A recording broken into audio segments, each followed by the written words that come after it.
Hello, in today's video, I'm going to show you how to make an easy cauliflower pizza crust.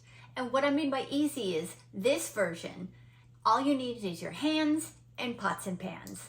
No electronic equipment. So let's get started. All right, let's do this.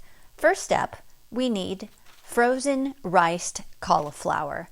You can use 9 to 12 ounces. Now keep in mind, if you want to make more than just one pizza, you can always double this recipe.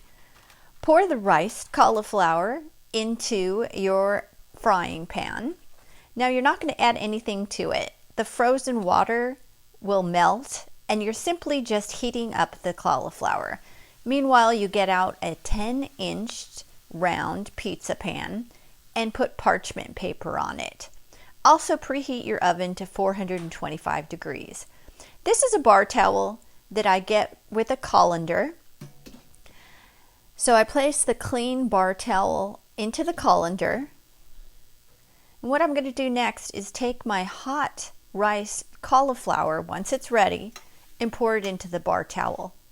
It's really hot at this point, so please keep in mind that's why I have on gloves.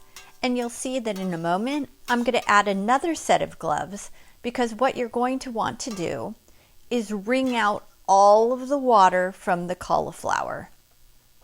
Now, the more water you get out of the cauliflower, the crispy and it's a better shape. It will just be a more stable cauliflower pizza crust. So try to squeeze out all of that hot water.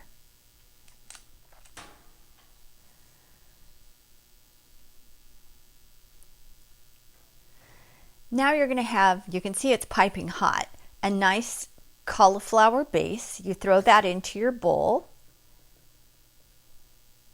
and just shake out that bar towel. You can rinse it out into the sink and wash that later. You add 2 tablespoons of almond flour. You're going to add 1 large egg. Whoops, there goes the eggshell. See, we all do it.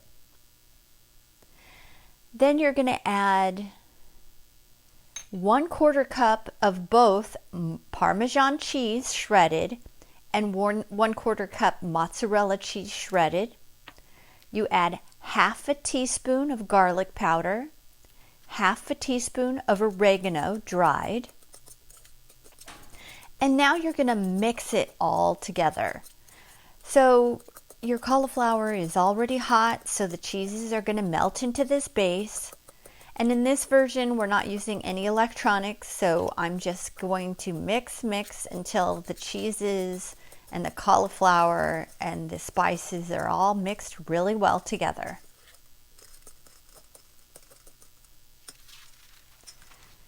Here's my 10-inch pan. I put parchment paper on it.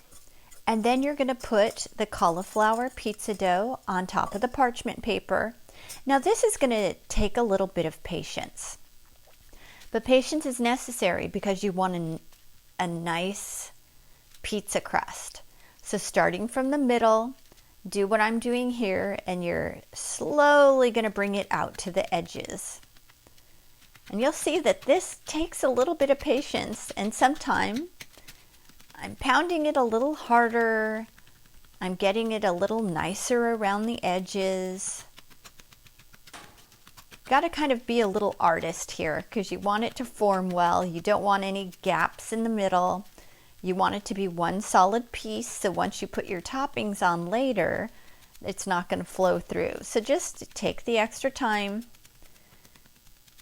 and pat that out.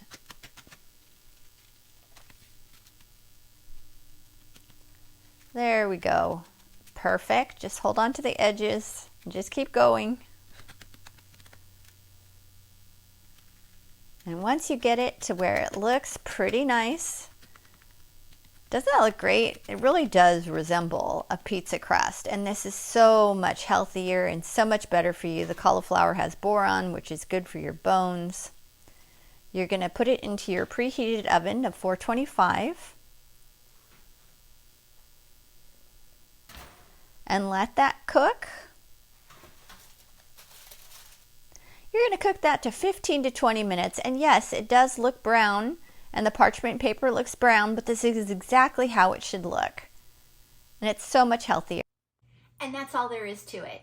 So if this was quick and easy for you, I hope that you subscribe and follow. And I can't wait to see you in my next video. See you soon.